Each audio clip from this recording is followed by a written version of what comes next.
This meeting of the Administrative Reg Subcommittee will come to order. Please call the roll.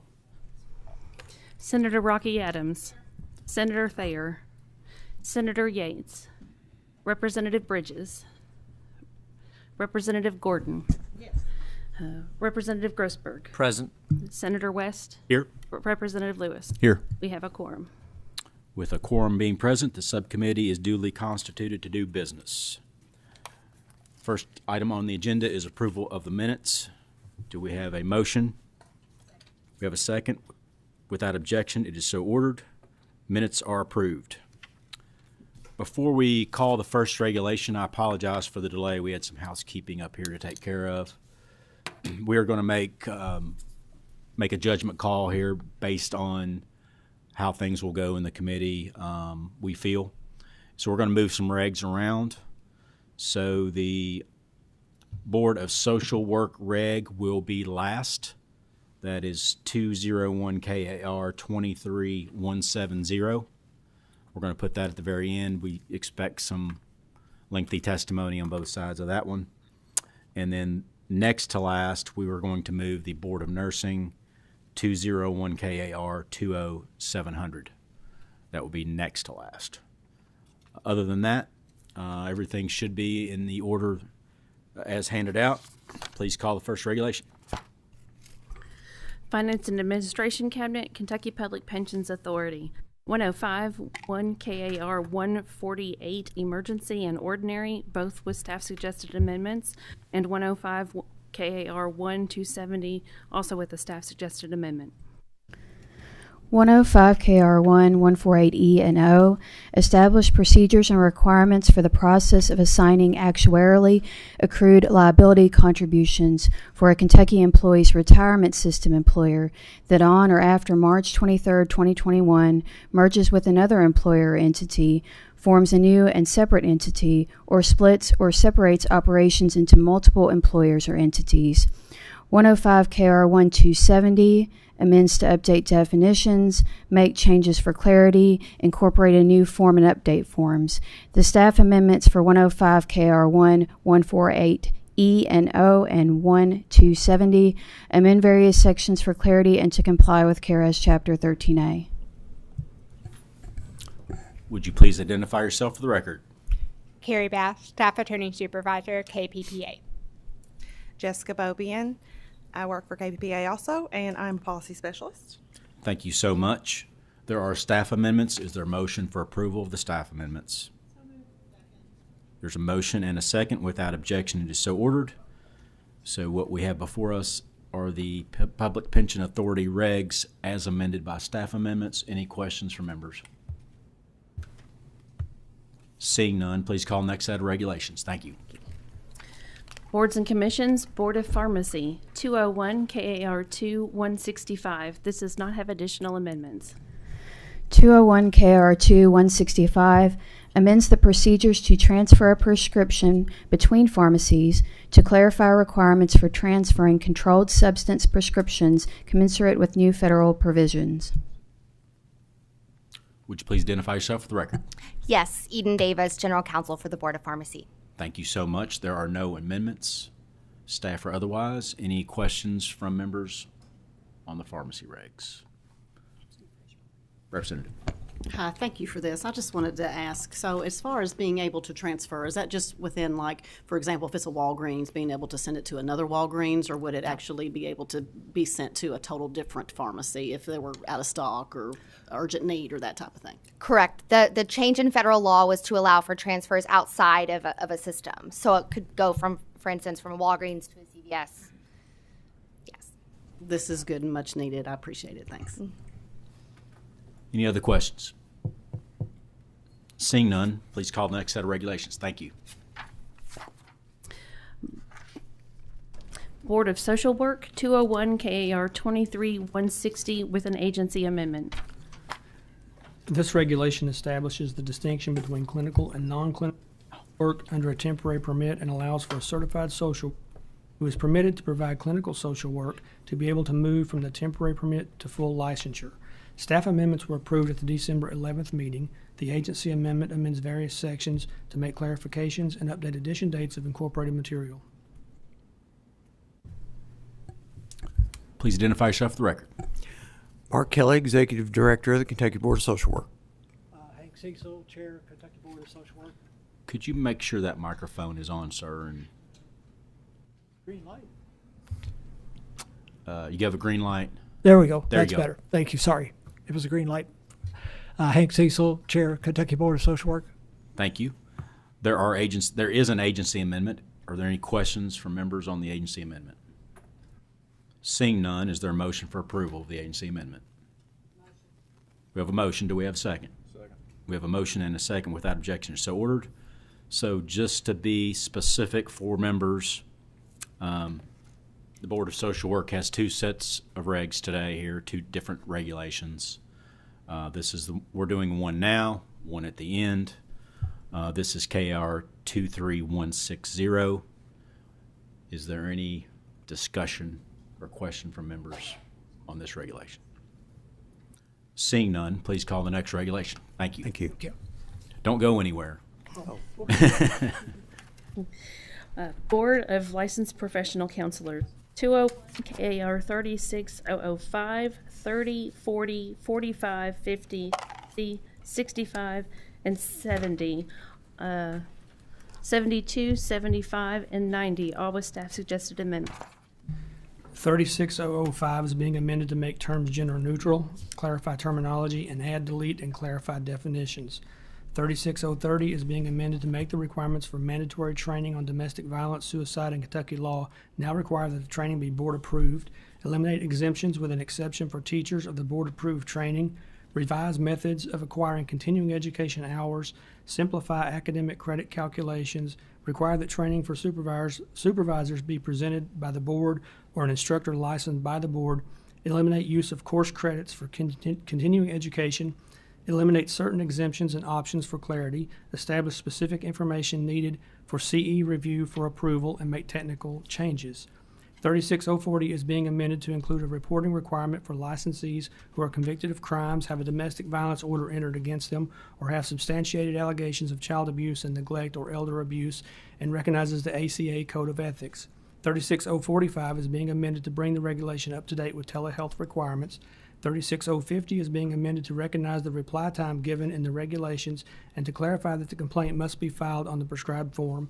36060 is being amended to clarify the role and responsibilities of the supervisor, ensure the supervisor's access to supervisees' clinical documentation, to ensure proper oversight and set forth communication requirements, require annual verification of the supervisor's review of the regulations relating to the responsibilities, establish additional requirements related to the supervision agreement, require the supervisee to assist with the execution of a signed agreement with the job placement agency to allow the supervisor to have access to the supervisee's clinical records and communicate with the administrative supervisor, and clarify that there is a requirement for a new supervision agreement that must be filed if the supervisee changes job placement.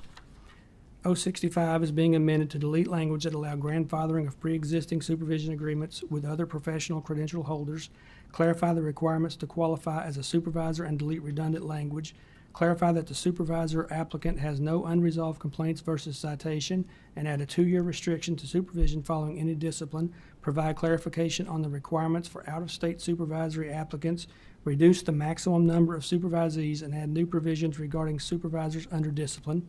36070 is being amended to clarify the educational coursework required for licensure, remove reference to specific regional institutions or associations for accreditation, require utilization of the online application portal, update language relating to the proper DSM, clarify that direct service includes diagnosis, treatment, planning, assessment techniques, and interventions, require all background checks be performed by the FBI, establish grounds for denial of licensure, renewal, or reinstatement, and remove the optional affidavit for licensure option and update the language related to that option. 36072 is being amended to require use of the online portal for reciprocity application, delete the requirement for a KSP background check, and update the material incorporated by reference. 36075 is being amended to make clarifications and require that the background check be conducted solely by the FBI. 36090 is being amended to clarify terminology, make application of a fine discretionary, and make technical changes. The staff suggested amendments to these regulations amends various sections to add and delete statutory citations, add clarifying language, make technical changes, and comply with the drafting requirements of KRS Chapter 13A. That was a lot. Yes, it Take a drink. was. Would you please identify yourself for the record? Yes, I'm Sarah Boswell Janes. I am staff attorney with the Public Protection Cabinet, Department of Professional Licensing, and I'm board counsel to the Board of Licensed Professional Counselors. I'm Dr. Charles Pemberton, member of the Board of Licensed Professional Counselors. Thank you so much. There are staff amendments. Is there a motion for approval of the staff amendments? Is there a second? Without objection, it is so ordered. We have before us all these regs with as amended by staff amendments. Any questions from members? Representative Bridges. I just had one, and I probably misheard it, but on 36072, did they say that they're going to delete the requirement for a background check? No, Okay. no, absolutely not. Okay, I just want to make sure I didn't, Yeah. and I did. Thank you. Yeah. Any other questions from members? Seeing none, please call the next set of regulations. Thank you. Thank you. Board of Emergency Medical Services, 202 KAR 730 and 410, both with staff suggested and agency amendments. 202-7030 is being amended to increase fees for examinations, licensure, certification, and certifications and other services and materials provided by the board. The staff suggested amendment amends various sections to comply with the drafting requirements of Chapter 13A and make technical changes. The agency amendment amends Section 6 to decrease a fee amount. 202-7410 establishes the educational requirements, testing requirements, credentialing, and licensure requirements for advanced practice paramedics. The staff suggested amendment amends various sections to correct a statutory citation, comply with the drafting and formatting requirements of Chapter 13A, and make technical changes. The agency amendment amends Section 9 to update the material incorporated by reference. Would you please identify yourself for the record? Eddie Sloan, Kentucky Board of EMS. John Wood, outside counsel for the Kentucky Board of EMS. Thank you. There are staff amendments. Is there a motion for approval of the staff amendments? We have a motion and a second. Without objection, it is so ordered. There are also agency amendments. Any questions from members on the agency amendments? Seeing none, is there a motion for approval of the agency amendments? We have a motion and a second. Without objection, it is so ordered.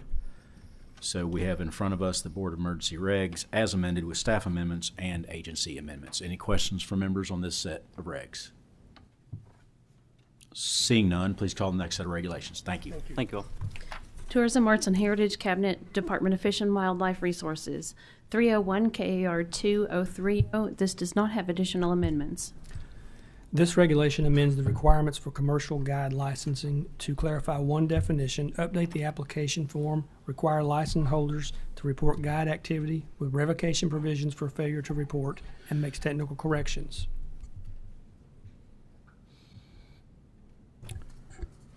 Would you please identify yourselves for the record? Rich Storm, Commissioner, Kentucky Fish and Wildlife. Jenny Gilbert, Legislative Liaison. Steve Fields, Staff Attorney. Any questions from members on these regulations in particular? I know we have a question from the co-chair. Representative Fraser Gordon. Thanks for being here. Happy New Year. I was sent a couple of questions from a constituent, so I'm just doing my due diligence and asking. So apparently there's a provision to require a tax ID number, but the fees gathered, it's not going to be sent to the Kentucky Department of Revenue. So I guess there was a question as to why that question for tax ID. That's one thing. And then as far as the seasonal no boat fishing zones and areas where oxygen is being injected, how much notice is going to be given? Because like I know for myself, I've hired guides in the past, and so as far as them being able to maintain a schedule and honor their bookings, if you could comment on that, please. Okay. Your second question, I'm not sure, but I will email this committee to let them know how that works, and I would assume that would be a core driven response. I will speak to tax ID and the legitimacy of guide services. In my tenure, I can tell you I've received several complaints from people that hired a guide or a guide service that did not exist. So it was a scam. And so this legitimizes that business. And obviously, we'd want to see them in good standing and just be a legitimate operation. Appreciate it. Thank you very much. Thank you. Okay. Any other members have questions on the regulations in particular? Seeing none, Co-Chair Lewis has a question on chronic wasting disease. Sure. Thank you all for coming. Good seeing you, Commissioner. I know we've had discussions before, and in light of the case that was found in West Kentucky, my co-chair and I, we thought it'd be appropriate to ask you kind of what do we have planned, or what can we expect in the future, both in regards to regs, and are any statutory changes going to be needed in the future? Okay. Well, that's a great question I'm happy to address. As you probably know, most of the states in the lower 48 have had to address chronic wasting disease. And so we've had a plan that's been in place for more than 20 years. And actually, I was fairly surprised that we had this positive case at that time. And I think the main point that I would like to make to the General Assembly is we are prepared for this. And I think the focal point needs to be we're going to do extensive testing in that zone in a 30-mile radius. And what we want to do is we want to educate the public that it's still safe to hunt. And this is where you can take your animal to get it tested. And I think as long as we keep that focus, we can keep the enthusiasm up, and we can get our hunters to participate, because our ultimate goal with this is hunter participation, not government. We're gonna step in and we're gonna take care of this problem, or we're gonna go out and do targeted removal. And I think if we have hunter buy-in, then we'll be very successful with how we handle this. And again, 25, actually more than 30 years of chronic wasting disease in the United States. We have seen, in some states, we've seen some epic failures. We've seen some agencies, I think, that work with the public. And so one of our first steps on Thursday night, we will be having a public meeting in Ballard County. And so we're going to get public input. We're going to see what kind of questions people have. We will get back with you all on that. I would say at some point in time, there would be some statutory changes that should be expected. I don't think any of those will be surprises to you all, but we would like to manage it to the best of our ability through regulations, and then with the help of the General Assembly as needed. Thank you. Yeah, just keep us posted. We'll help in any way we can. Appreciate all you all do. Thank you all. I've got a follow-up. Do you think any of these statutory changes you'll be looking for something like that this session? Probably not. I think one of them would be transportation, just for example. So there are deer farmers in the state, but we also have historically moved deer across the state, or elk. And that's a great responsibility, and we would not have an elk herd had we not had the perfect timing to move those animals in.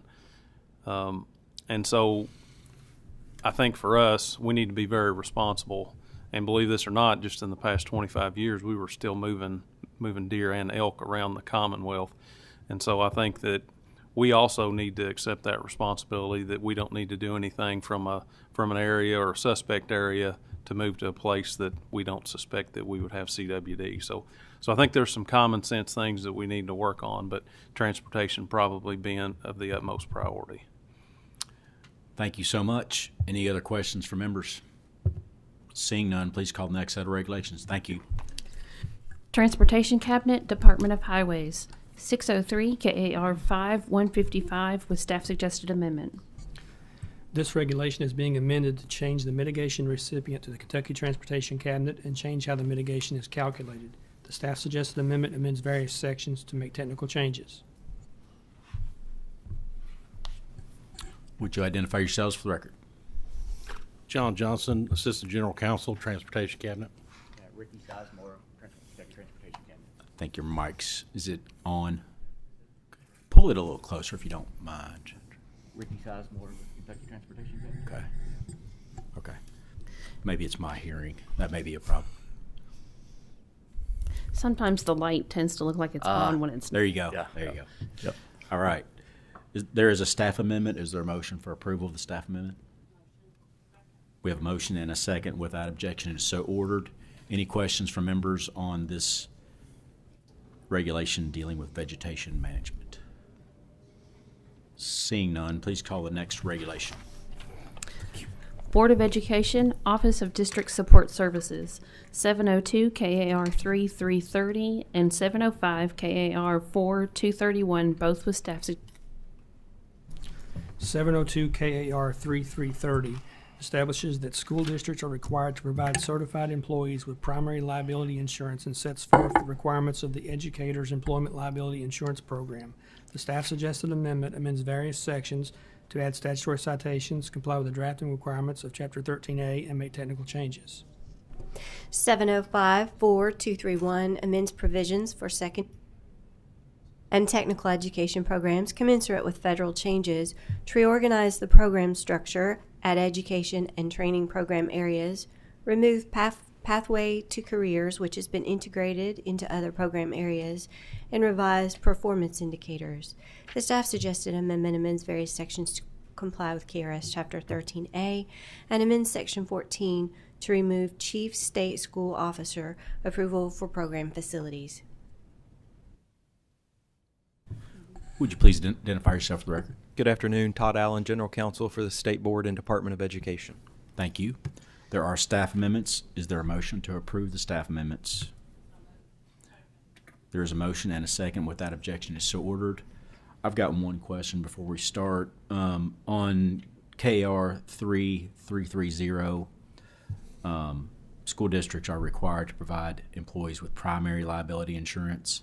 Could you just specify what type of insurance we're talking about here, just to make sure? Sure, Senator. This is the result of Senate Bill 3 that was acted during the previous legislative session. Two big pieces of that legislation provided that school districts were to provide school teachers with liability insurance that would cover them for suits that they may experience for their work in the classrooms. And then it also required that the Department of Education provide excess coverage beyond that was provided through the school district policy. So the regulation that you have in front of you requires the school districts to provide that primary coverage and report it to the Department of Education so that then we can follow up with step 2, which is to purchase the excess coverage. Thank you. That's what I thought it was, just making sure. Any other questions from members on these regs? Seeing none, please call the next regulation. Thank you, sir. Thank you. Public Protection Cabinet, Department of Financial Institutions, 808 KAR 10051 with staff suggested amendment. This regulation establishes required forms, fees, filing procedures, and record-keeping requirements for issuers making interstate crowdfunding offerings in Kentucky, and establishes notice requirements for interstate crowdfunding offerings made to Kentucky residents. The staff suggested amendment amends Section 7 to reduce the filing and renewal fees from $300 to $250 pursuant to statute, and to allow the filing of a cover letter or a completed Form U-CF to request renewal rather than requiring both, and amends various sections to comply with 13A drafting and formatting requirements. Additionally, the agency filed a federal mandate analysis comparison form for this regulation. Would you please identify yourselves for the record? Hi, my name is Marnie Gibson, and I'm the acting commissioner of the department. Gary Stevens, Assistant General Counsel at the department. Thank you. There's a staff amendment. Is there a motion for approval of the staff amendment? We have a motion. We have a second. Without objection, it is so ordered. Any questions from members on these regs? I have one question. Could you give us like a 30-second version, maybe, if that is possible, on crowdfunding, and is this working in concert? Basically, we want to track these crowdfunding sites and make sure the citizens are protected and their monies are protected. I'm assuming that's the main purpose. But do we delve into some privacy issues with this reg? No, I think you really hit it when the first comment. So essentially, the crowdfunding in Kentucky has been in effect for some time. This is just something that allows us as an agency to see what federal crowdfunding is occurring in the state, and it does not cross beyond the exemption. So essentially, we are just interested in those firms, as per the reg says, that offer either 50% of the offering in the state or if their place of business is located in the state. So essentially, we're just looking to further protect Kentucky consumers.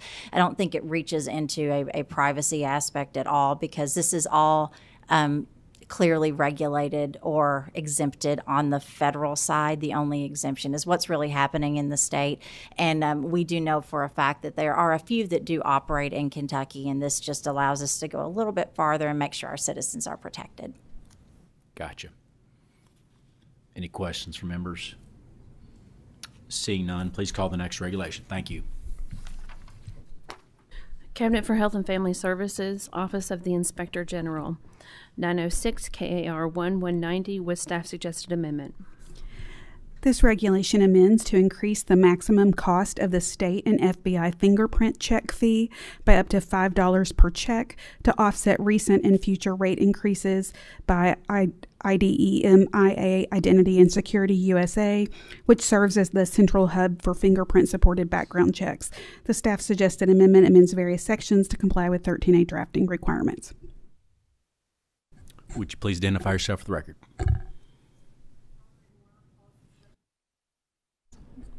Valerie Moore, Policy Specialist for OIG. And David Lovely, Deputy Inspector General for the Office of Inspector General. Thank you so much. There is a staff amendment. Is there a motion for approval of the staff amendment? Motion. Is there a second? Second. Without objection, is so ordered. It is amended with the staff amendment. Any questions from members on this slight fee increase? Seeing none, please call the next regulation. Thank you. Thank you. Department for Medicaid Services, 907 KAR 9010 with staff suggested amendment.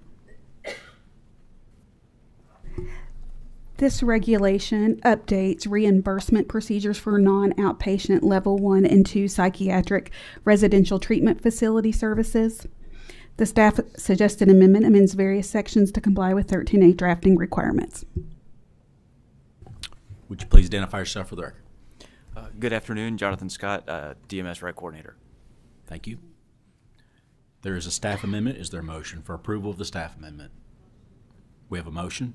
Second. We have a second. Without objection, is so ordered. Any questions from members on this regulation? I've got one question. Go into the reimbursement if you could. Are we increasing the reimbursement? And what are we going to, and where were we, I guess is. So we had a reimbursement rate in the reg that had kind of gotten superseded by the practice of using a lot of single case agreements in this area. So we are jumping up to a $500 per PRTF 1s and $600 for PRTF 2s. The PRTF 2s also had a lot of other, I think that there's a lot of subdivisions for potential additional reimbursement, and we're just kind of putting a standard 600 in place. There may still be some single case agreements that continue to happen in this space, but we're hopeful that this will be a shift where these types of providers can know that there's going to be a certain level of reimbursement available to them if they enroll as these types of providers, and then hopefully we're hoping that there'll be more that will begin to provide these services.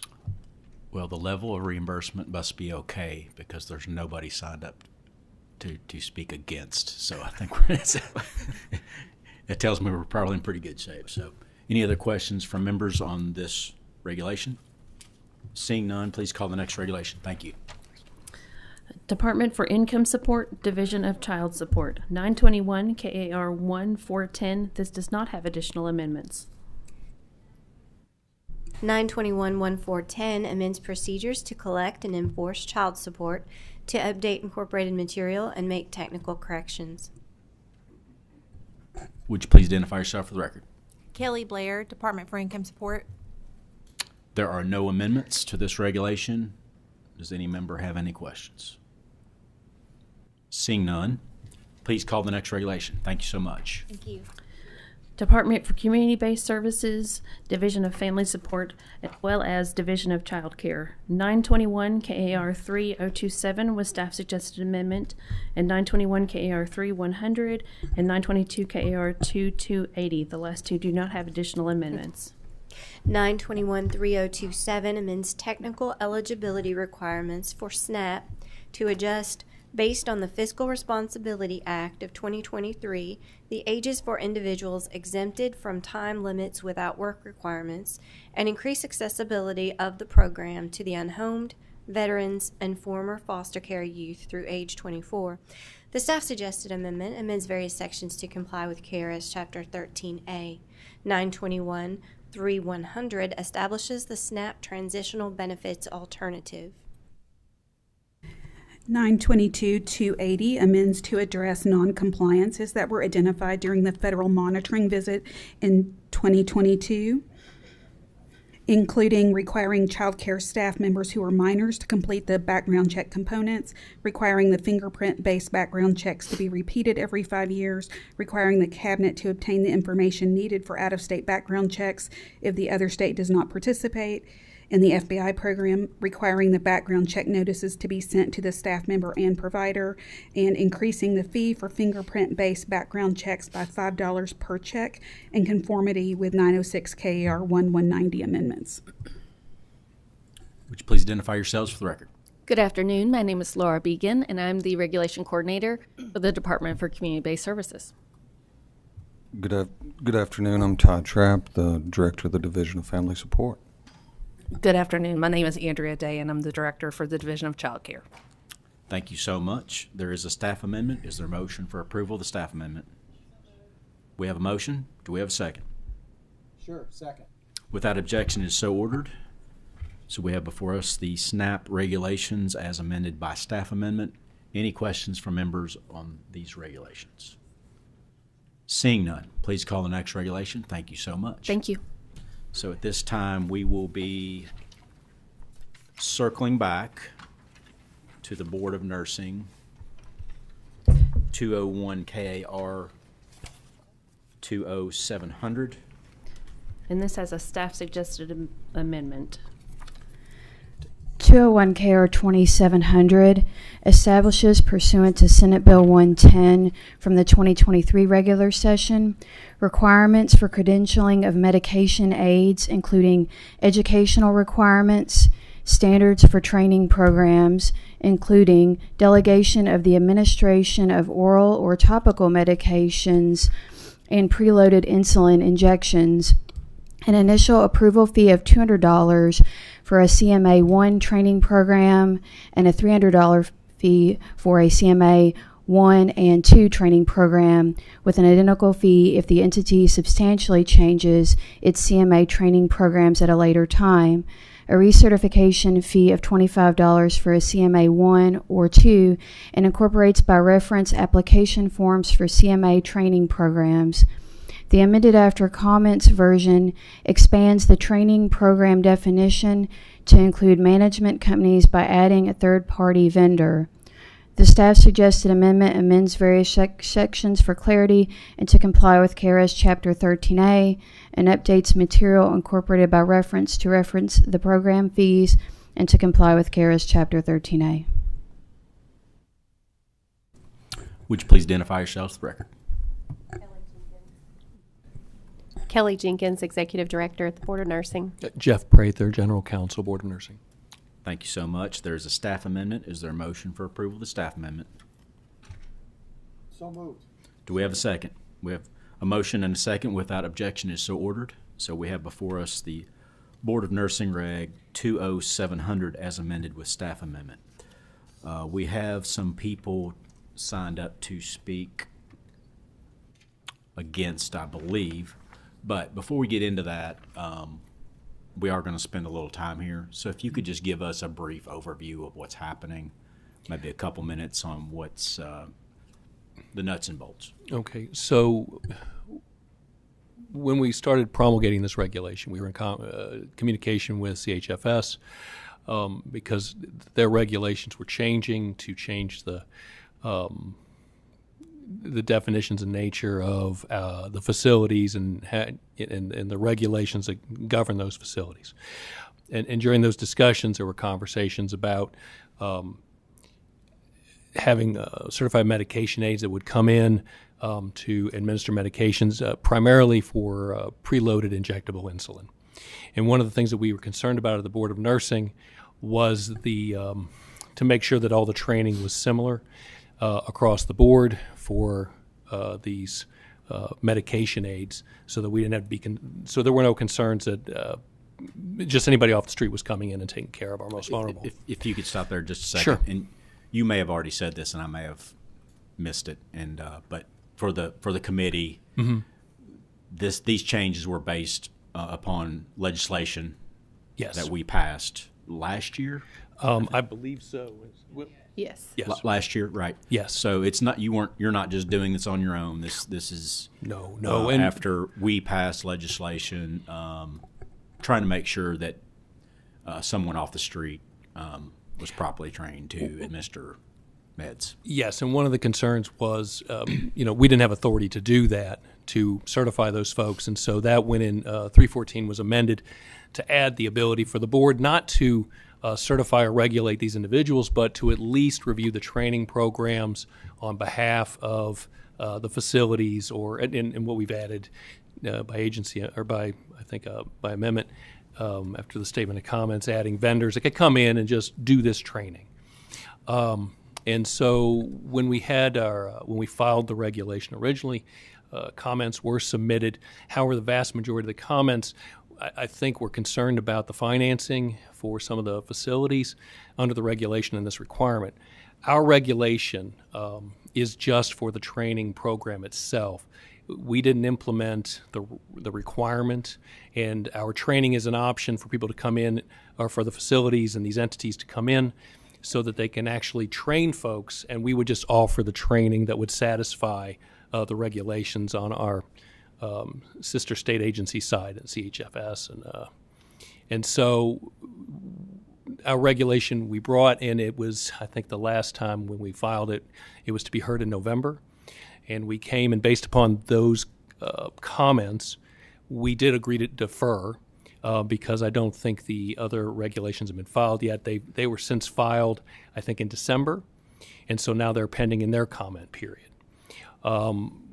Today, recently, I'm sorry, go ahead. Just sorry to slow you down. But No. The other regs, what do they do exactly? They're in the comment period. Yeah, they are in the comment period, yes. I mean, what do those regs do? They're establishing the requirements for personal care homes and setting standards for caring for folks. Is that fair? Okay. Thank you. And so we deferred until this time, and we didn't know if we could go forward. We thought there might be the opportunity that we could our reg wouldn't go into effect until all the other regs went into effect. But we have had stakeholders that have contacted us and want us to move forward so they can start the training process and be ready to go. And so we weren't sure today whether or not we need to defer or not, but there's been actual supplemented language that's been supplemented to us to possibly exclude state funded personal care homes from the training requirement. Could you tell the committee give us some examples of a state-funded personal care home, some of the types of things they're doing? I cannot off the top of my head, and that's because this is, and I hate to sound like I don't know what I'm talking about, but this gets into the wheelhouse of the federal regulations and how they apply to these homes. And we, as the Board of Nursing, we're just trying to we regulate nurses in personal care and the care of individuals. And our regulation was just talking about, we were asked to put language in so that was very specific about who would need to have this training or who would have to qualify for this training. So no, I cannot answer that question for you. That's I apologize. And that's the concern today. We have some language that we're being asked to insert that may be fine and it may not be a problem. But I hate to put some language in that may be suggested quickly without talking to our partners to find out what are the ramifications of this up the line, because it may have implications on a federal level, it may have implications for the other regulations. So what I'm hearing is that we don't have enough information to do a committee amendment. Today. Well, right. I'm suggesting I don't have enough information to recommend that. Well, that's good enough for me. Okay. So we don't have enough information. Would you be willing to defer to work out that amendment language? Certainly. I think here next month. Absolutely. Okay. Any other comments? No, unless there's any questions for us. Okay. I'm going to hold off questions. We have a gentleman, Representative Bratcher, signed up to speak on the regulation. If you want to come forward and speak. They may have already answered your questions. If you could hold 1 second. Yes, committee will stand at ease.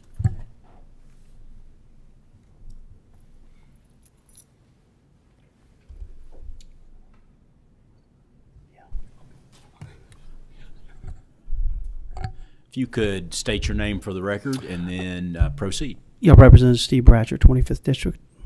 Please proceed. So we passed these regulation or these laws last session, and basically it was like the Board of Nursing were saying that you're not bringing somebody off the street to administer or inject people with narcotics or insulin. At least they have some sort of training, and it's all consistent across the board. When we passed that, it was for nursing homes, assisted livings, and included personal care homes. Now, what we've realized is that the personal care homes are very challenged in funding sometimes, and they constitute probably less than 5% of the population. But a personal care home that's a supplementation, freestanding personal care home is state funded, and it deals with people who have mental illness or severe mental illness, and they can't live on their own. So that one piece of it is what we were looking at to exempt from these standards. So that's pretty simple, is that we were going to exempt the freestanding supplementation, so that they're getting federal money or state money for these personal care homes for mentally ill people. And that was it. I mean, I don't know if, and we've talked about this, I don't know if it's exempting them from having them actually go through the training or have the programs, or if it's just an exemption from the cost. But from the comments, as I recall, now I'm talking about it, part of the reason was it was also bringing in someone to monitor and to do the training, and so it goes just beyond, I guess, the fees for us to do a review. So I think that's also part of the concern. It would exempt them from the entire program.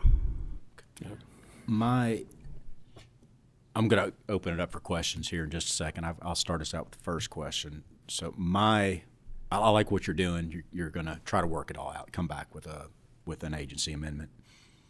My number one thought on it, though, is to make sure you have the statutory authority to do that, and you're not hemmed in by the statute, right, that we just passed. If the statute says do it, then you have to do it. But if you got wiggle room in there, then that's fine.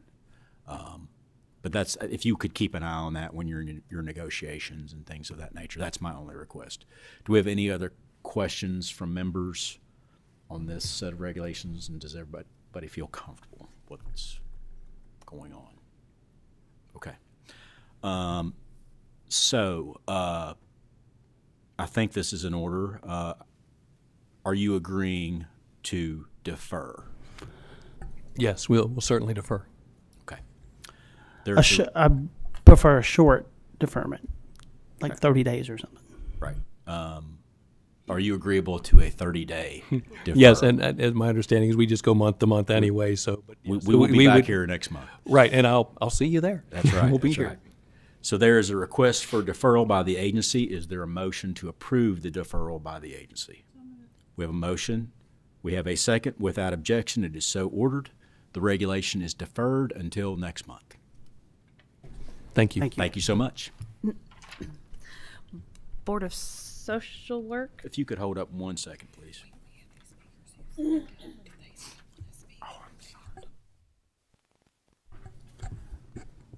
Okay, I will take full responsibility. I've made a mistake. We had some speakers against the regulation, I think, signed up to speak, and I did not allow them to speak. So we can still do that. The good news for you all is it's deferred till next month. So we have Mary Hayes, Kentucky Association of Healthcare Facilities. Is Mary here?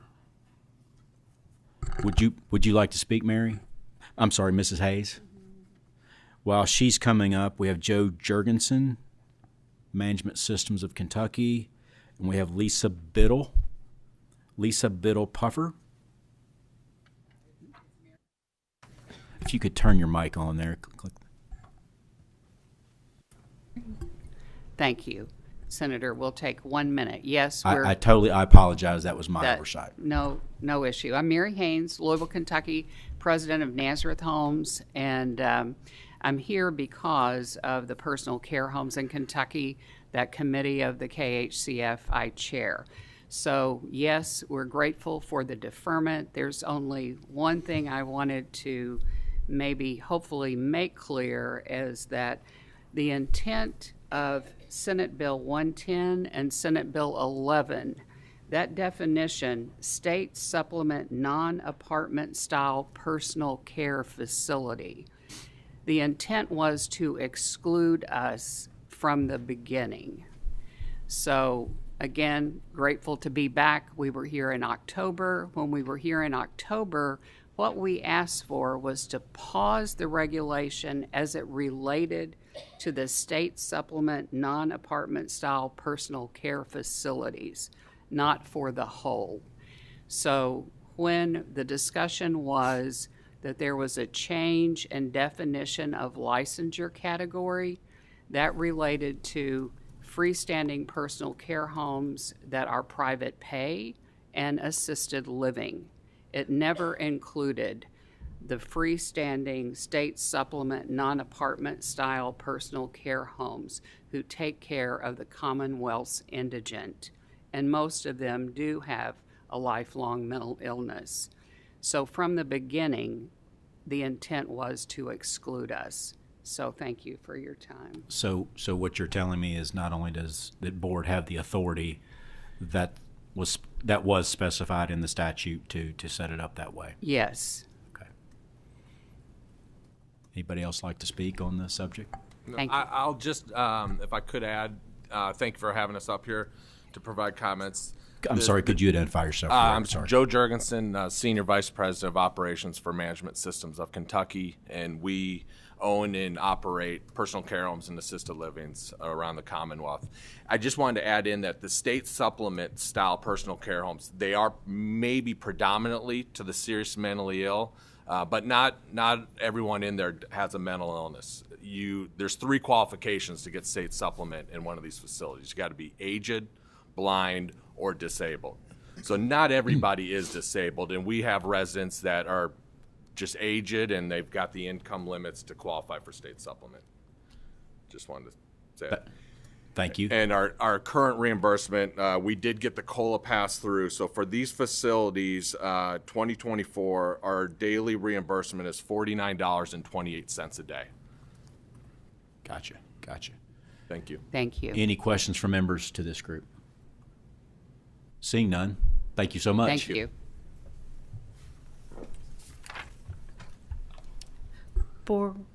Please proceed. Board of Social Work, 201 KAR 23170, this agency amendment. This regulation establishes directions for social workers who use telehealth and includes training, informed consent, and directives for social workers to abide by state and federal law regarding telehealth services. Staff amendments were approved at the December 11th meeting. The agency amendment amends various sections to make clarifications and update the incorporated material. There's a proposed oral amendment that amends Section 2.1 to remove the word periodically.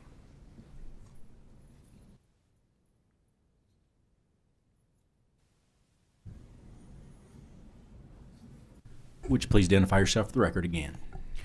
Mark Kelly, Kentucky Board of Social Work. Hank Cecil, Chair, Kentucky Board of Social Work. Thank you so much. There are requested agency amendments. Is there a motion for approval of the agency amendments? Well, I'm getting ahead of myself. If the cabinet, do you guys want to discuss the agency amendment at all? We can. That's okay. That's okay. Any questions from members on the agency amendments? Okay. Seeing none, is there a motion for approval of the agency amendments? Senator Adams. Thank you, Mr. Chairman. I know we gave you the charge of working with some of the people who didn't quite feel that it was ready for prime time. And tell me what changes have been made, what's been added or deleted. We added in the definition section to clarify about public information that it has to do with professional activities, not your personal Facebook page or something like that. And we specified in Section 2 that all licensees shall make reasonable attempts to provide accurate information to the public when they provide information, like on any social media, YouTube, TikTok, whatever. And then we also added a section that reasonable efforts to protect client identifiers for financial transactions. We amended, there was a question about the definition of teletherapy. We amended that to refer to KRS 335158. We inserted words, the services and telehealth, to make sure telehealth services was included in Section 2. And then clarifying, complying in Section 3, complying with all statutes, supervisors applying with all statutes and regulations of the board. Do you feel as if you've come to a good conclusion? Well, I think we've come to an impasse, to be perfectly honest. Okay. All right. Thank you, Mr. Chairman. Thank you, Senator. I'm going to call a bit of an audible here. So we have some people signed up to speak. So before we approve the agency amendment, we're going to let those guys speak first. First, we have to speak in favor of the regulation. We have Brenda Rosen, National Association of Social Workers. She's here in person, looks like. Once you sit down, if you could identify yourself for the record, and then feel free to proceed. Greetings. Brenda Rosen, the Executive Director of the Kentucky Chapter of National Association of Social Workers. And I'm also here with full support from the Kentucky Association of School Social Workers and the Kentucky Society for Clinical Social Workers, and a letter from Kentucky Clinical Society was sent to the committee this morning. I am here as a social worker with 42 years experience, 30 years with Mark, second career, 30 years with Hank, second career, over 100 years of social work service and respect for licensure, the importance of how it protects me, my profession, most importantly, the public. We are in full support of this regulation. Currently, HB 56 is a bipartisan bill supporting interstate compacts. This is one of the answers, and a wonderful one, to help us to be able to meet the needs, the mental health needs of Kentuckians. But we need this regulation. We need to secure telehealth and make sure that we are protecting the public, and we have this regulation to move forward. Thank you. You are welcome. The way I'm going to do this, I've got a couple people to speak against. So before we move you guys to the side and let them come up, I'm going to take questions. Looks like you have a statement at first, but yes, please proceed if you do. Just wanted to clarify. Sure. We do not have a current regulation on this right now. Correct. Yes. We don't have one. So I with the compact coming, it's. I think we understood that from Okay, last meeting, okay. that this is new ground, and, Sure, sure. we're setting up a new framework in this space. Yeah. Any questions from members at this time for this group? Seeing none, if you all don't mind stepping aside for just a second, we'll probably have you come back Okay, after sure. Thank you. they speak against. I'm going to bring you both up at the same time. We have Michelle Sanborn from the Children's Alliance, and we have Steve Shannon from Community Mental Health Centers. You know how the place works. Once you identify yourself for the record, make sure the microphone is on. Please proceed. Hi, I'm Michelle Sanborn, President of the Children's Alliance. Chairman West and Lewis and Subcommittee, thank you for allowing me to come before you. After the Subcommittee meeting last month, the Children's Alliance met with the Kentucky Board of Social Work on December 20th to discuss the revisions to 160, the temporary permission to practice. And we want to thank the Kentucky Board of Social Work for addressing our concerns. We also want to thank the subcommittee for allowing additional time to make those improvements. Unfortunately, when we met with the Kentucky Board of Social Work on January 3rd to discuss the revisions to 170, the telehealth and social work practice regulations, we were not able to resolve our concerns. Therefore, I come before you today once again to express concerns around 170, the telehealth and social work practice reg. A list of concerns should have been provided to you in your packet, and some of the concerns, I think it sounds like if they remove the word periodically, which I didn't know that happened because I wrote these based on the information that I had on Thursday. So there may be some things that were addressed with the removal of that periodic, but also things that may be an issue with the removal of that periodic. But the Kentucky Social Work Board is wanting to regulate all electronic communication for all social services under this reg, not just healthcare service or protected health information. All licensees and our licensed and certified social workers will be required to use secure communication with all their communications with client, not just protected health information, including encrypted text messages and email, which seems very overwhelming, unnecessary, and costly for those licensed social workers and their employers, such as foster care agencies, community mental health centers, nursing homes, schools, and the state. And it's also inconvenient for clients to deal with basic emails that are encrypted and text messages. Some language appears to conflict with the statute, and there are requirements that seem to be impossible to implement the way it's drafted. An example being, according to this reg, if a person provides communication to the public as part of their job, they're providing electronic social work services. So if that person posts an article or a blog on a website, like how to prevent child abuse, they would need to implement Section 2 of this reg. The Children's Alliance is not sure how a social worker can comply with implementation of this reg when that section requires that person to obtain written consent or document the client's physical location. Again, Section 2 was revised last week to include the word periodically, so that language is coming out, so I think that may have addressed my safety concerns with the teletherapy section.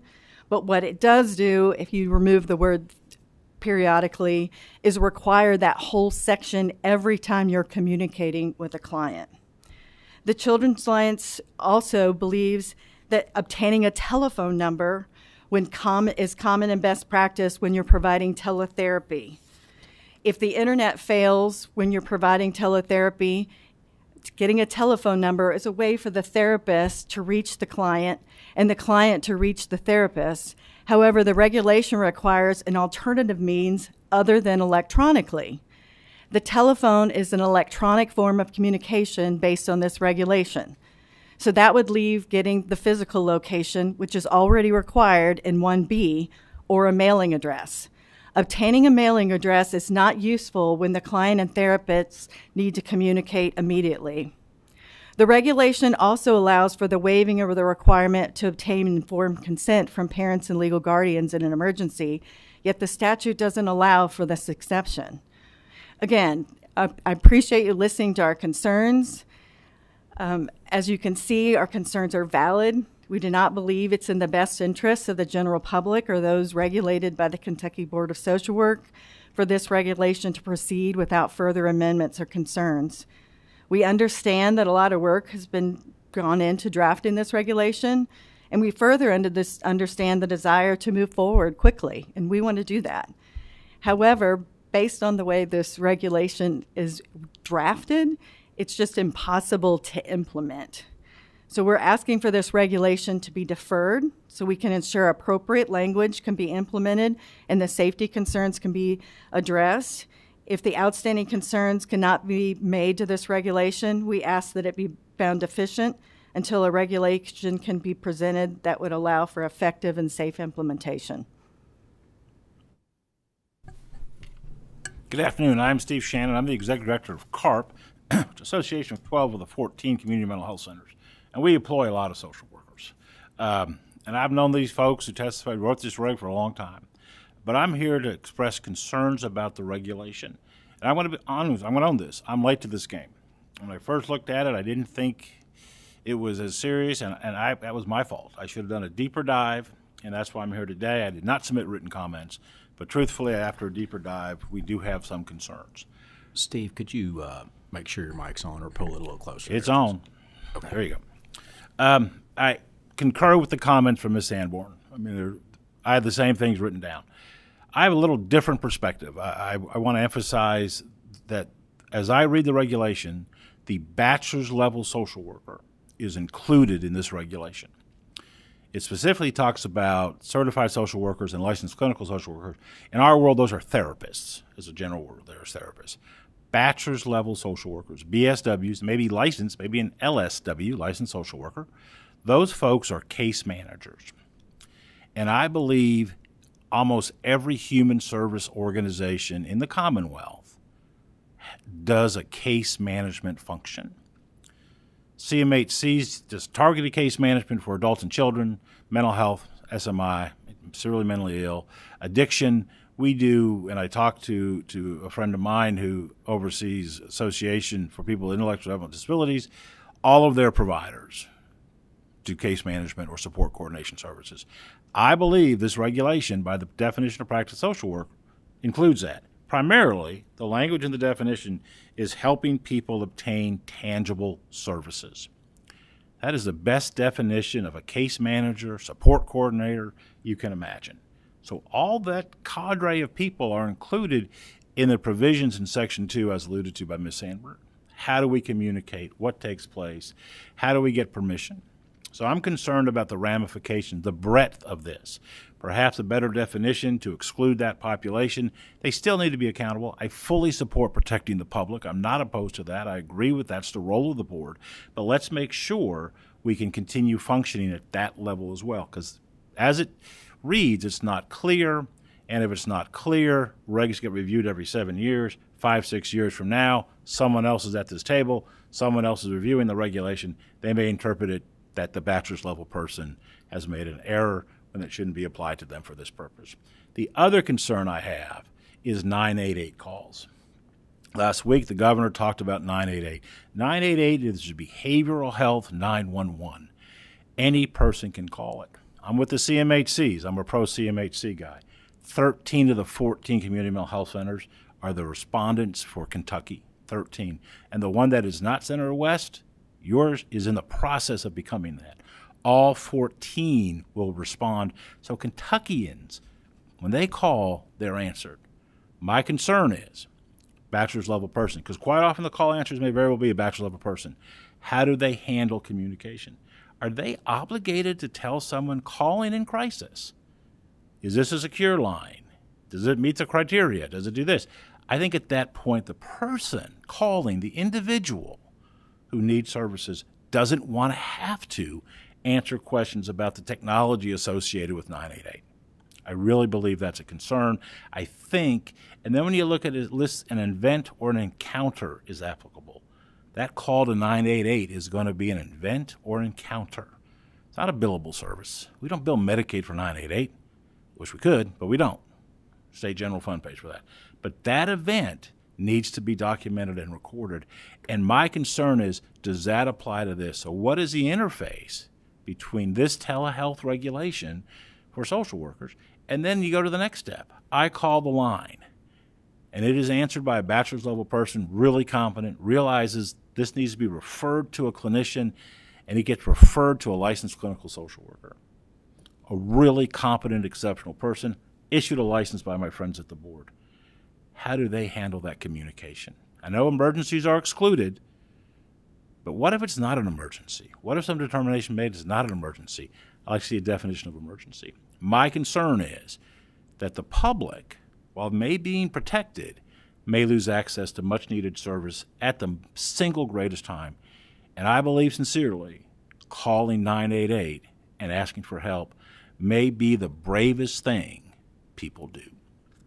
And we shouldn't create mechanisms that maybe gets the person answering that call their license at risk, or the second person who's got greater expertise, they're at risk of losing their license. Thank you. Thank you so much. I'm going to open it up for questions. I'll take the first one. My question is for Mrs. Sanborn.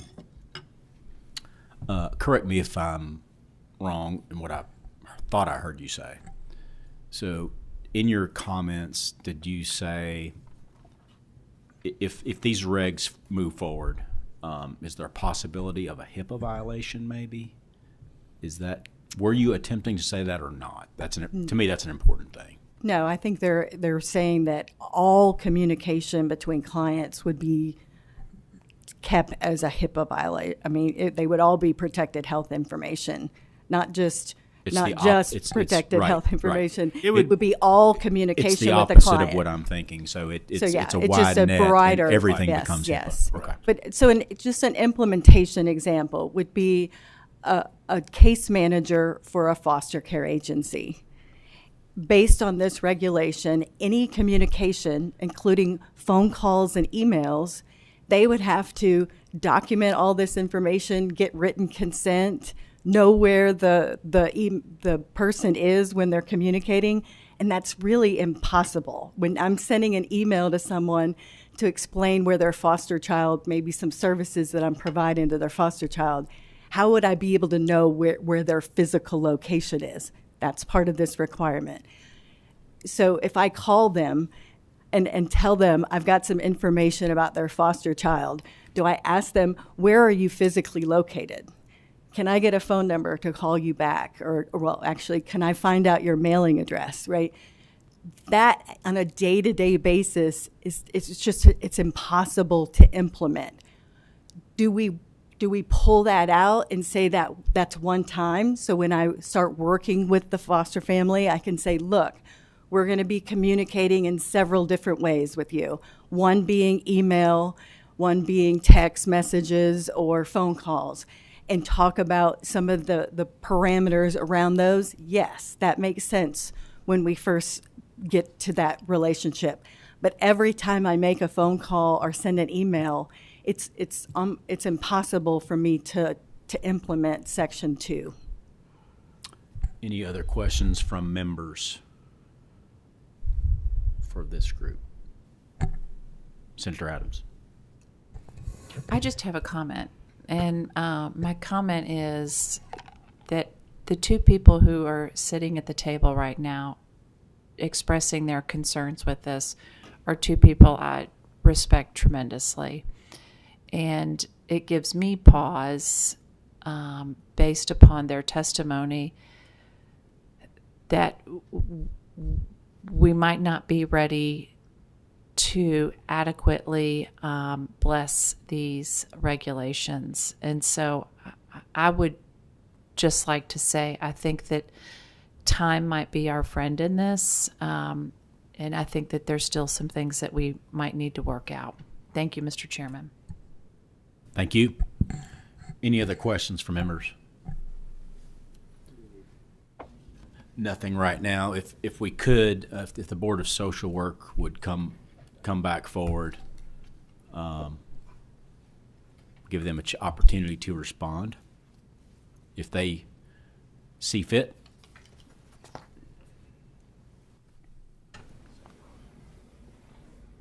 And I'm going to open up for questions, and then I'll let you all have the last word. Anybody have a question for the board here? My number one question is,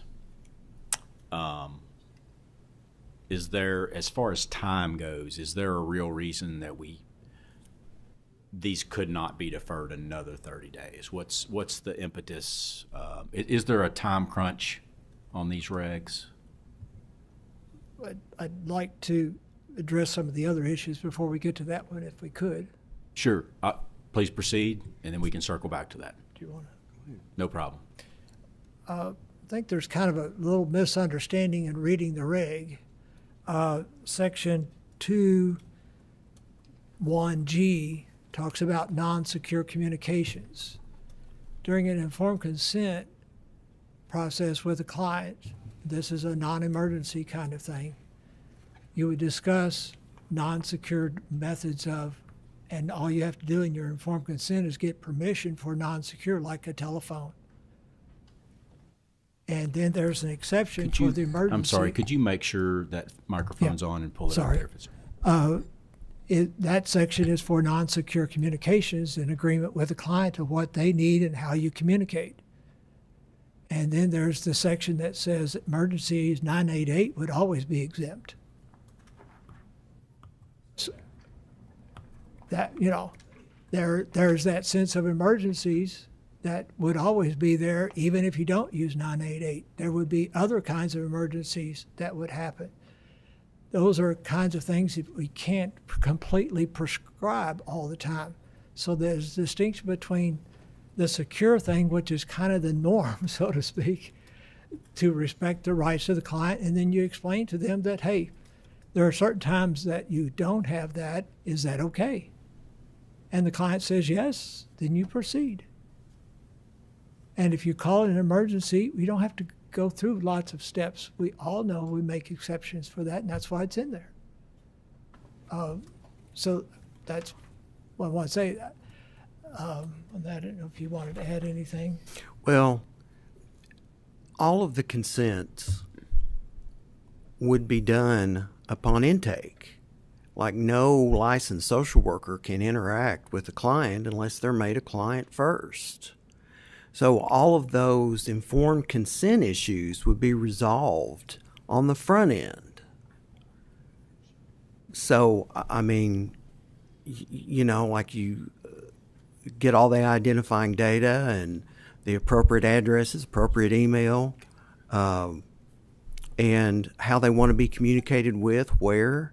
I know when I was working for the Community Mental Health Center as a therapist, as a crisis therapist, I had got a call from the 1-800 number that was a lady was in crisis, and she was on break at work, and she was on her cell phone, and she wanted to FaceTime. And basically, when I was doing the intake over the phone through FaceTime, I said, "Is this your preferred method of communication?" She said, "Yes." And so from then on, her appointments were through FaceTime on her phone. So it's that kind of flexibility that I feel like we've included in this telehealth reg that is being overlooked.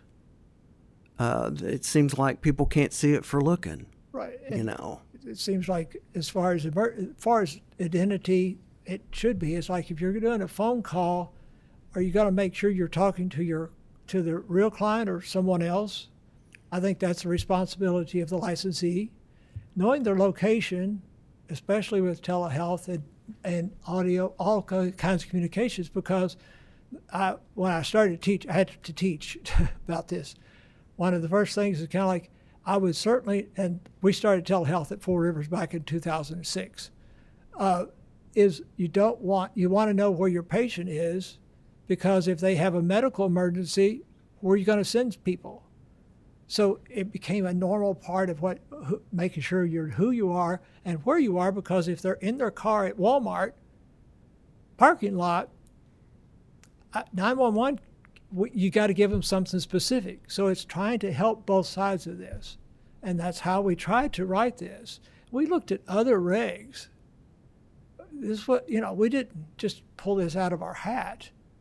We did a lot of research. And there's a lot out there. So we had that. We had the guidance of our own legal counsel. So we don't feel there's any conflict with law. We don't feel like there's any danger here because that we wouldn't want to be doing that. Good grief.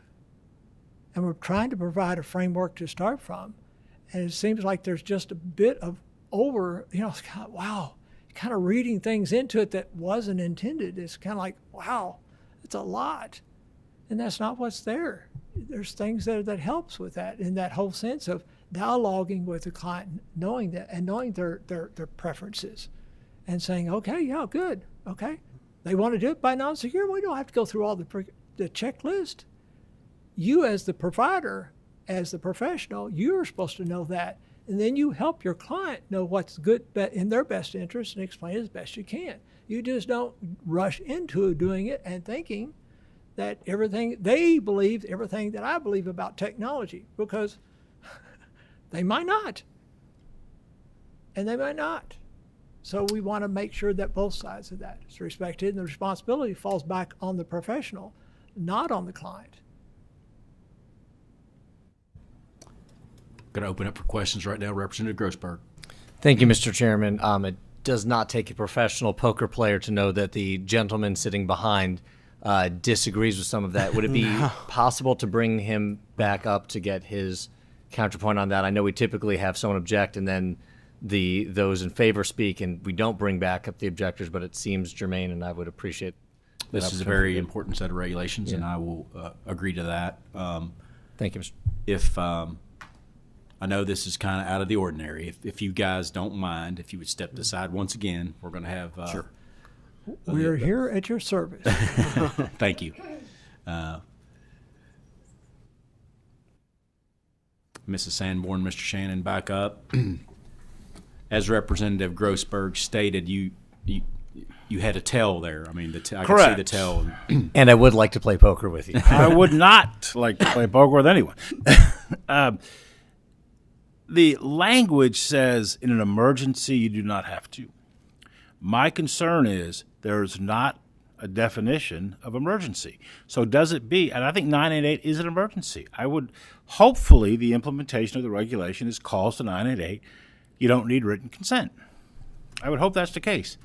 The concern with regulations is once they're written, anyone then can ask questions about them. And if it's not defined, if we don't know, can someone else say, well, I called 988 and they asked me these questions, then I decided it really wasn't an emergency and they took action. That scenario. And I want to protect the public. I also want to protect employees of CMHCs who hold a license, right? Spent money, worked hard. Are they at risk of losing that when it's not clearly delineated? And I think the theme for me, and I don't want to, again, I've known the two gentlemen for years. I think there's pieces in there that someone else, their successor, may perceive or understand differently. And that's the concern. That's the concern really I have. How do we make sure that the bachelor's level person is not captured by this?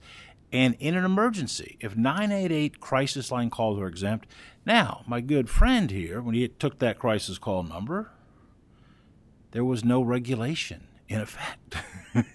He didn't have to meet that standard. Mark didn't have to meet that standard. Today, or soon, there may be. That's my point. Let's figure out how to get this right so it can be operationalized for both the enforcer, the public, and the provider.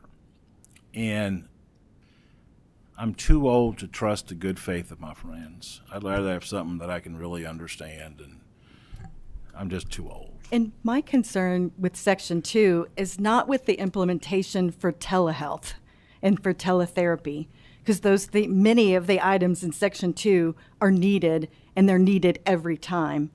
But it says that this applies to all electronic social work services, which is all communication with clients based on the definition. So any licensed person, bachelor's level, case manager, etc., would need to implement Section 2. upon initial contact with a potential client and with the client thereafter, the licensee that provides electronic social work services shall, and then it lists. And one of those things is knowing the physical location. And again, if I'm sending an email to you, it is impossible for me to know and to confirm your physical location, and really not necessary, right, for my services.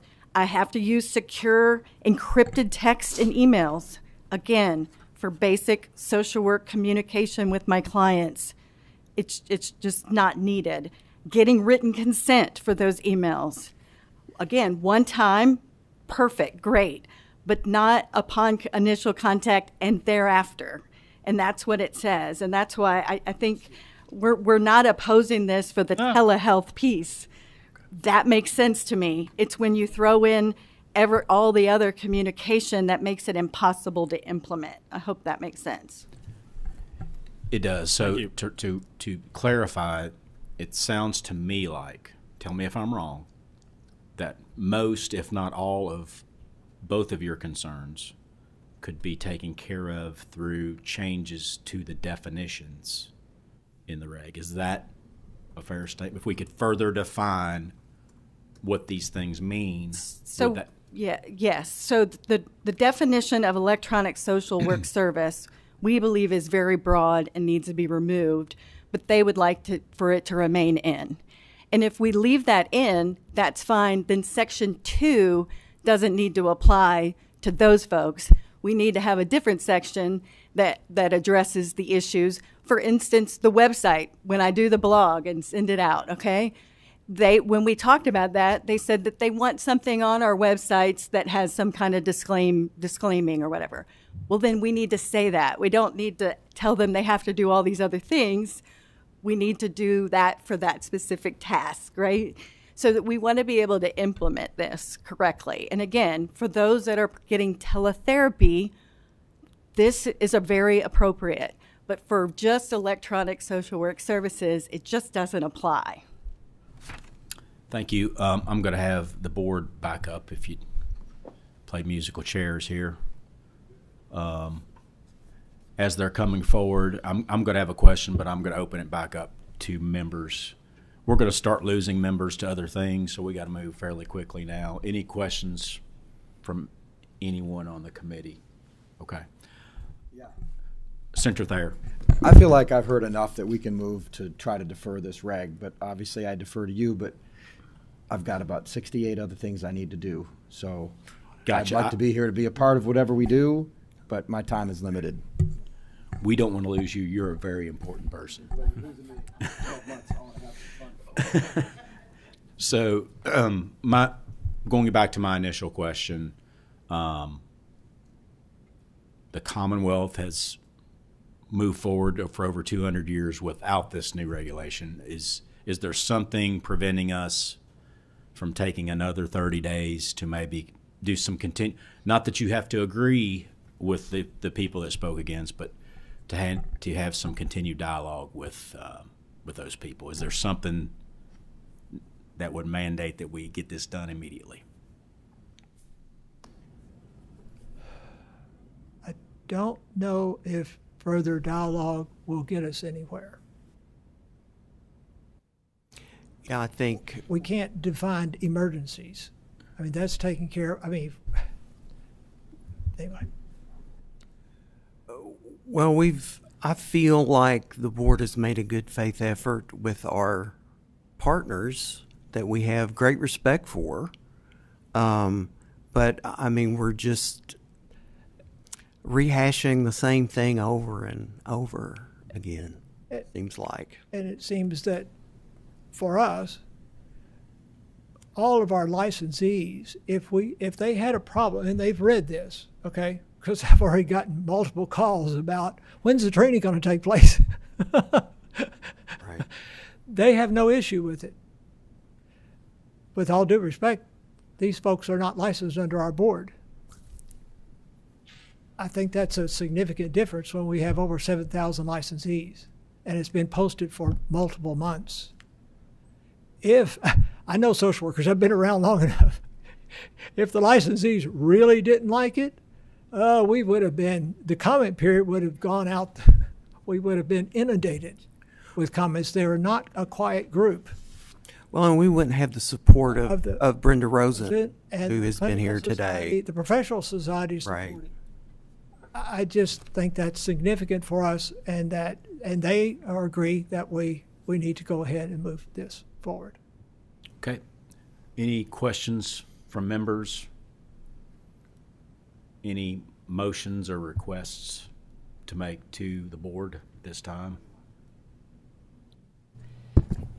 Senator Adams. Can I ask one question? Because I saw some head shaking behind you when you said that there's been no pushback on this from any of your membership. Is that true? I mean, I know the licensees are different, but did you want to dispel that, or is that a true statement? We represent 36 agencies across the Commonwealth who employ licensed social workers. So we heard from them during the comment period. And then we also had, my board chair is a licensed clinical social worker, and her staff were part of the meetings that we had with the Kentucky Board of Social Work. And all of those ladies are licensed social workers. And I think the reason why people haven't responded is because they didn't understand, right? And so they didn't understand because it's very complex and confusing, again, the way it's written. If Section 2 could just be rewritten and attached to that electronic social services a little different, it could be implemented correctly. But the way it's written today, it's impossible to implement. And if I could jump in and then come back to you, Senator Adams. So if you could stay there, so what you're saying is you've made that request to the board. You've negotiated in good faith with the board, and they've refused to do that, though, right? Is that a fair statement? That's correct. Okay. Please proceed. Not exactly. Please. We just received your opinion. Right. Please proceed. They have offered no language about how to amend this. She just did. And this reg, the informed consent reg, part of it kind of complies with the telehealth reg, with psychology and other board licensure boards. And we've got no language to go with to do what they're saying.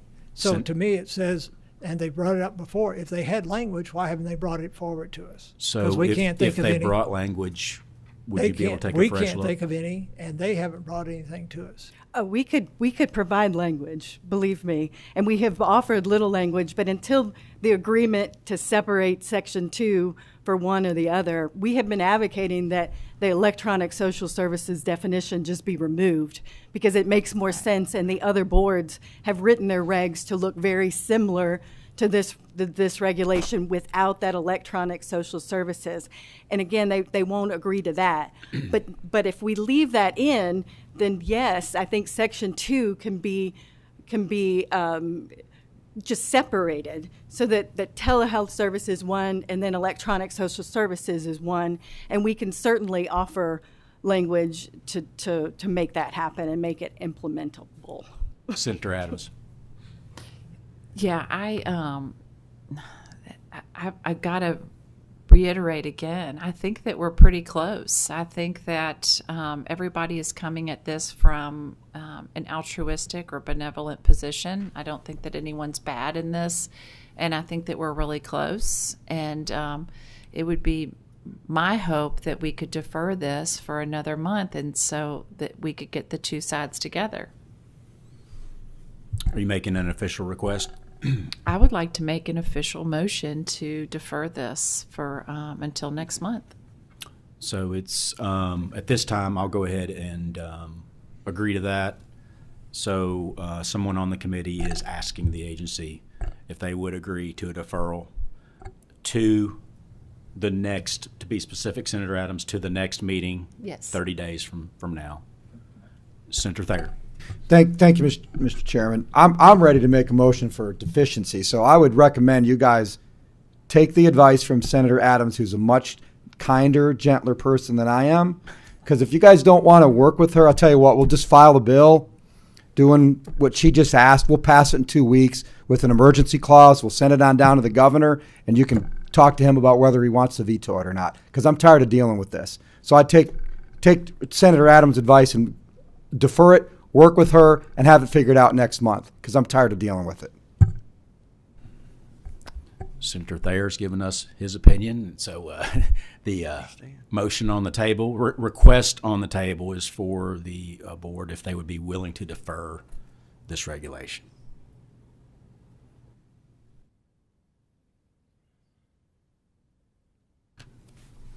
I'm just not sure where it would get us after multiple meetings. I mean, we've met, and we've reached this impasse. And go ahead. Trying to implement some of what they're saying is a complex, it'll add a complexity, and if they think this one is, it'll add another complexity to the reg. And we have tried to keep it condensed, and so that we're not like over, trying to sense making too much language, because language you continue to do it, it becomes more confusing.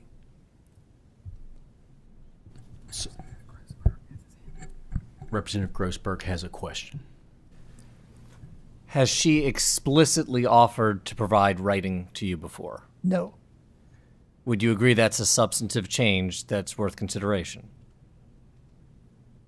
If I knew what was being offered, I could more clearly answer that question, but I don't know what's being offered.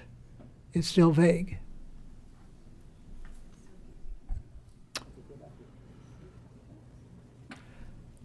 Co-Chair Lewis.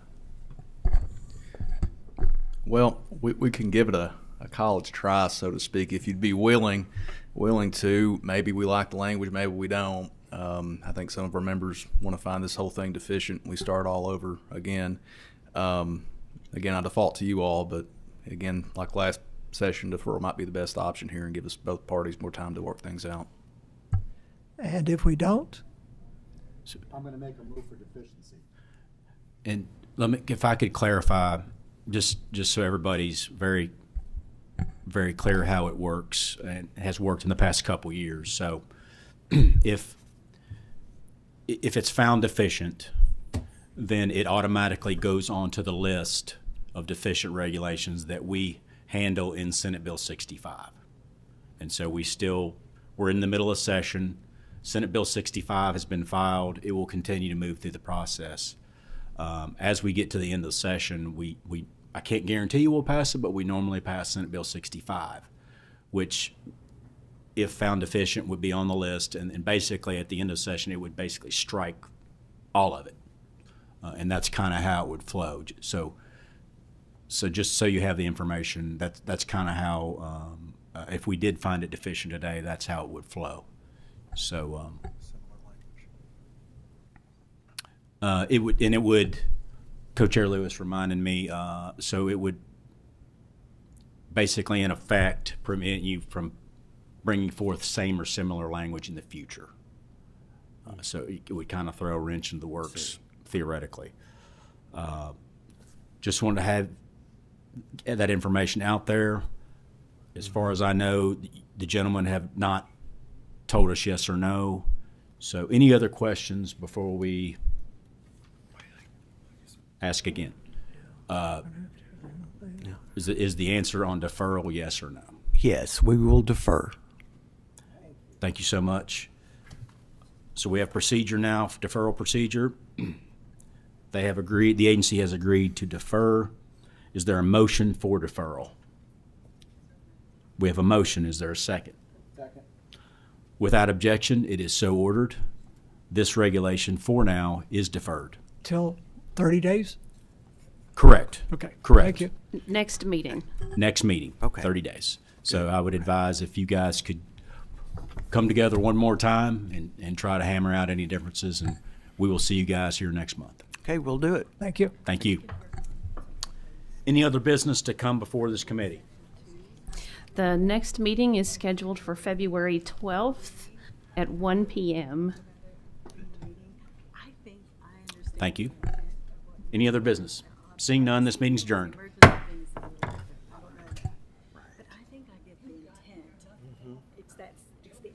completion of section 2.